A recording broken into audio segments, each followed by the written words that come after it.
Alright, as of the time of me recording this, there's not really that much to talk about. There's not really anything happening aside from like more Asmongold stuff, which I may or may not cover. But for now, somebody sent this in the Papa Gut Discord, and I thought it was interesting. I'm not sure if Papa Gut will cover it, but it looked interesting to me. So this Elon Musk Grok thing is happening. I know that there was like news that came out that Keir Starmer, the Prime Minister of the UK, was planning on banning Grok in the United States, and I think there's like a legitimate conversation. There's like many different there's so many different conversations as to why Twitter is just like such a fucking cancerous platform. It's like honestly, like people could say like Twitter is more of a left-leaning platform to the right. No, fuck you. It's a right-leaning platform. I'm sorry. If you think otherwise, you're just not paying attention. Like, I don't know what else to tell you. Like, Twitter is inherently a right-leaning platform. It's owned by somebody that artificially inflates the feed so that you see more right-leaning shit.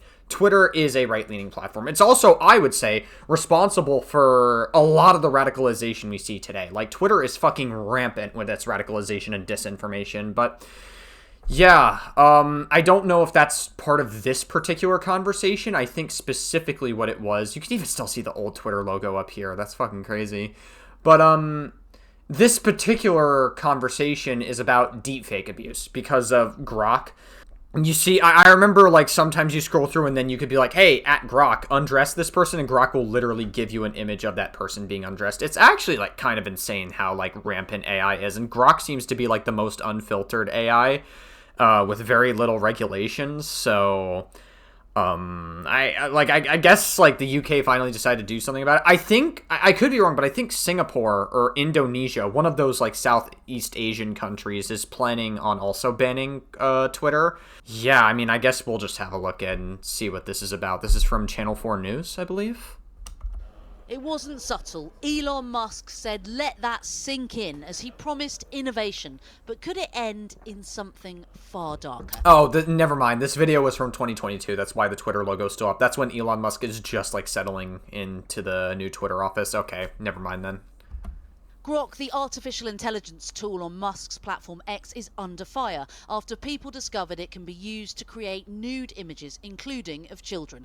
Critics say that's rich from a tech billionaire who accused politicians of being complicit in the UK grooming gang scandal.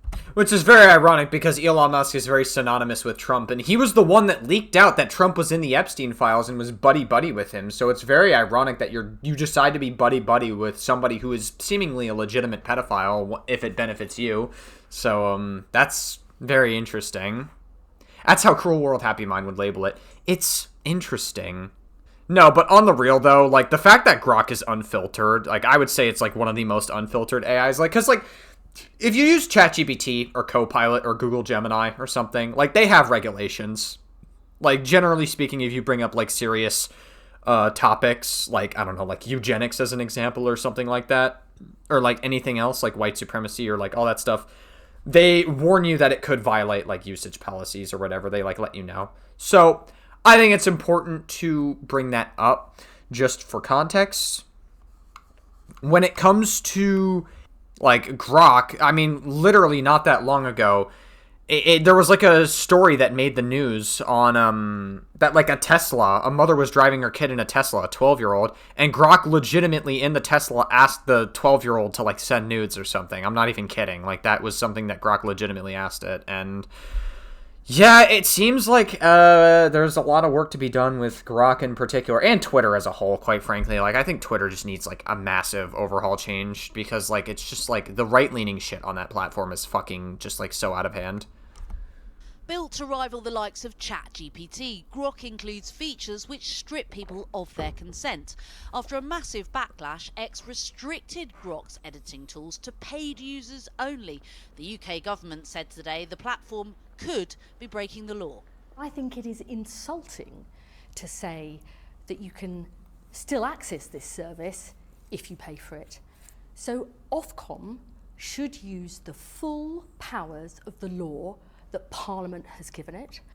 Okay, so I'm going to put this to the test. Don't worry, I'm not going to undress myself on live television, but I am going to see what Grok can do. So I've got this image on my X. Damn, I'd like to see what Grok could do with me undressed. No, I'm just kidding. I don't want Grok to do that. So I've asked Grok to change the colour of the dress, and they've replied, but actually they're saying at the moment that this is limited to paying subscribers only. So that should be the end of it. If I go to the image, click on it and go to edit image with Grok, will it do it? Ah, there you have it. No paywall as promised, but I've been able to edit the image. Campaigners say this is no accident, but symptomatic of big tech repeatedly prioritising profit. I think it's scary because, like, let's just say, like, a child or something posts an image, a selfie of themselves on Grok, and then some weirdo online decides to be like, hey, Grok, can you undress this child? And then Grok generates an image like that. It's, yeah, the precedent that this sets can go deeper and deeper, and, like, there's, like, legitimate, I wouldn't doubt that there's, like, legitimate AI-generated, like, CP that exists online, which is fucking crazy. We really need, like, in the US, because, like, I know the UK is, like, looking into this more, but, like, in the US, we really need to, like, fucking, like, get more laws to, like, regulate AI to some capacity. Like, it's actually, like, honestly very scary. Over safety. I mean, it's less than a sticking plaster to just say, we're now going to put it behind a paywall. All people in the UK who are still on X need to really ask themselves whether this is the type of thing that they want to be helping to keep afloat, something that is basically now becoming a creator and publisher of child. I mean, I think we could start by, like, fucking taxing the shit out of AI. And the unfortunate reality is, like, Trump put, like, a law in place so that no one would be able to fucking, like, do anything about AI for the next few years or something. Or, like, Trump did something. I don't know if it was, like, a law specifically, but he definitely, like, was doing something to try to prevent people from making regulations on AI for the next few years, even after, like, he's done being president. Abuse material. Elon Musk's platform X has also recently rolled out sexualized chatbots marketed as AI girlfriends. Women's rights campaigners claim big tech's so-called new systems are being shaped by the same old misogyny. Online abuse is just a new way for men to perpetrate violence against women and girls, and is a new form rooted in misogyny. We know that 1 in 4 women in England and Wales are affected by domestic abuse in their lifetime, and we at Refuge for years have been working with survivors who have experienced technology perpetrated as some form of abuse. Many people have taken to X themselves, requesting that Grok does not edit pictures of them. Among them presenters like Maya Jama, herself previously a victim of deep-faked nude images. She posted on X requesting that Grok not take, modify or edit any photos of hers. And Grok replied, promising that if anyone asked me to do so, I'll decline. And it does seem to work. Yeah, no, I don't believe it. Literally, all you have to do is with Grok, they're like, understood, but like all you have to do is take the photo and then go to like, because Grok has like private chat prompts that you can use, and you could do that, and then you can be like, hey Grok, you can feel free. There's ways to manipulate the AI to generate the content anyways. There's ways around it. People have found ways around this shit. It's like, obviously when she asks Grok not to do it, they're gonna fucking, Grok's gonna find like a way to do it. So yeah, even that's not secure. Requests like this to alter images of the presenter from a Vogue photo shoot get knocked back. Grok tells the user that it cannot edit Jama's images, as she's explicitly requested not to. But another user tells the AI tool that Maya Jama has given them explicit permission. And within so you could basically lie to Grok and say, hey, they've given me explicit permission, then Grok is like, understood, and then they do it. So, yeah. In a few minutes, Grok has provided the image they requested, completely breaching Maya Jama's request. Elon Musk's Grok told us it did not intentionally disregard Jama's requests and that it was duped. Meanwhile, Ofcom says yeah, okay. He's obviously, like, Elon Musk is going to be a coward and use plausible deniability language to be like, oh, yeah, you know, it's like a bullshit PR response. Yeah, no, Grok was juked or whatever. We'll figure out, like a fix for it. Even though, like, people have asked Grok to, like, give you, like, the top 10 people. I remember seeing, like, a Twitter post saying, like, hey, Grok, can you give me the top 10 people on Twitter that spew disinformation? Elon Musk and Donald Trump were on the top 10 list. It was actually, like, super funny. Urgently investigating the platform, while the EU had these stern words after X marketed their explicit content as, quote, spicy mode. This is not spicy, this is illegal, this is appalling, this is disgusting. This is how we see it. X have said they'll take legal action against illegal content on their platform. But as AI They're not going to do shit. Like, as long as Elon Musk is making money to some capacity about it, like, they're going to claim that they're going to do shit, but they're not going to do anything about it. shapes intimacy and power, I'll believe it when I see it. critics asked who will stop them. Well, joining me now in the studio is Bruce Daisley, former Twitter Europe executive before it became Elon Musk X, and has been critical of the billionaire. And from North London, Baroness Kidron, who campaigns for digital regulation and accountability. Thank you both for joining us. I'll start with you, Bruce. Yeah, like, we really do need, like, fucking regulations when it comes to AI. Like, because, like, AI is just getting so fucking out of hand when it comes to the shit that AI can do. Like, AI, like, people can use the printing press excuse all they want for, like, AI being like, oh, well, the printing press was an invention and people had to adapt around that. No, AI is way more versatile than the printing press has ever been. AI is way more versatile than any fucking invention you can name in history. Like, AI is killing tons of fucking jobs. It's displacing tons of people out of work. And quite frankly, I think we need to tax AI. And also, you have, like, AI generating, like, illegal material like this live on a social media platform that people can access pretty much at any point and can pretty much generate at any request. It's, like, quite frankly, like, honestly, I think we really need to do something about it. What do you make of the developments today? What's going on in the X boardroom? Do you think they're running scared? Well, firstly, I don't think there is an ex-boardroom. All of the decisions based on the people that I've worked with, who've worked with Elon Musk, he makes all of the decisions himself. But Elon Musk lives a life with no consequences, and it doesn't matter what he does, pretty much no one holds him accountable for it. And that makes him pretty much impervious to any action. He finds himself still tweeting white supremacist content. He still finds himself tweeting stuff about the British government. Not to mention that, like, Elon Musk is totally fine with white supremacists being platformed on his fucking, like, Twitter page or whatever. You have people like Sam Hyde running rampant on that platform, and Nick Fuentes. And so But why then has he made this change and made it just to paid subscribers? Why do you think that that has actually happened? It has essentially made a difference. It's made him do something, no? Yeah, but we're still saying that non-consensual images can be created, but only for people who are willing to stick up $5 or £5 a month. It seems like a remarkable decision to effectively say, we're still going to be doing it behind this velvet rope, but you just won't be able to see it anymore. Okay, and Baroness Kidron, just bringing you in, what did you make of what X has done? The government's called it insulting. How would you describe it? Well, I think insulting is pretty good, ludicrous is pretty good, inadequate. I mean, there's a whole lot of words. I mean, I think you have to go back one step and say, what is this product for? I mean, it's not a design accident, it's not a false outcome, it's spicy mode, and it's designed to strip the clothes of people without permission and without consent. For whom is that made, and why can a small group of people pay to do it? That's not safe, and it's not right. So then, Baroness Kidron, what should be done? Who should be stopping it? Whose responsibility is it? Isn't it Ofcom?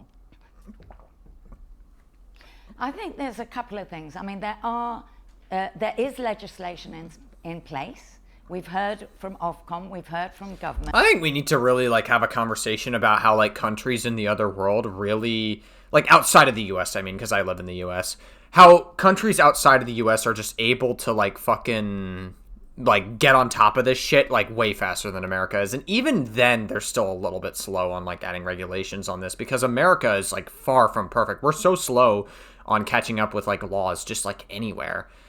And it's just, like, there's a whole, like, I mean, like, every country has its own process for passing laws, but, like, the fact that the UK is on top of this faster than the US is really kind of clues us into how fucked things are currently in the status quo. I think they have to shed the cloak of supervision of these tech companies and start acting like an enforcer. And I think that where the images meet the bar of illegality, they have to throw the book and escalate through all their powers and actually really take a stand here. I remember hearing a story from, like, I think it was like a Twitter user who, like, AI generated, like, the AI generated, like, a video in, like, Grok DMs of, like, a fucking porn star or whatever doing some shit or whatever.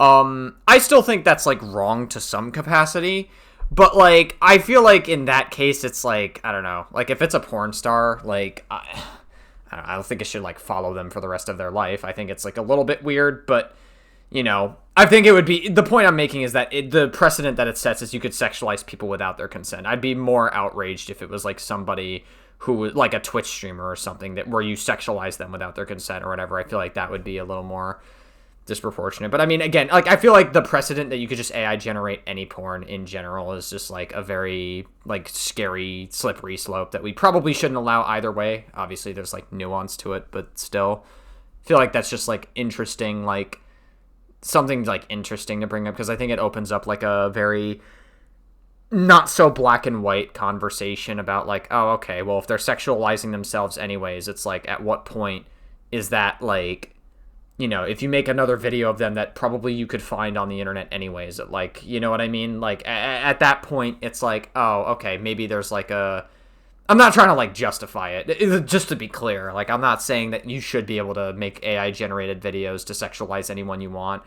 but like I think that there's like it's just like a weird fucking conversation. Maybe now is not the time to have that conversation. I don't even know why I like spent so much time talking about it, but like, you know what I mean? Like, obviously the point is that AI is more of a problem than it is like a solution. Like, I feel like there's a lot of great uses for AI and there's a lot of degenerate uses, and I feel like, you know what I mean? There's like YouTube and like the internet had the same issue where there's a lot of degenerate uses for those platforms, but there was a lot of good that they did in the past when they first came out.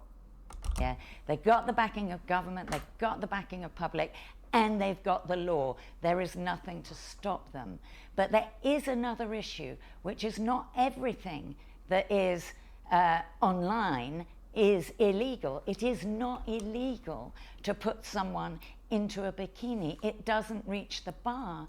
And yet we've seen in the last 24 hours. Well, again, I think it also has to do with the fact that there's not really any real regulations when it comes to AI. I think AICP is I think it's still illegal, because I remember back in December we did like a fucking segment on this one teacher who like AI generated CP using his students as the source material, and it was like really fucking disgusting. Luckily he got caught because he was using the school's Wi-Fi to generate it. And he was like putting it on Discord servers, so like luckily he was able to get caught because he's a fucking dumbass and an idiot. But yeah, like the actual AI generated material of anyone that may be like 18 plus, there's no regulations for that. You could just sexualize them without any worry of it, and it's still like a massive problem.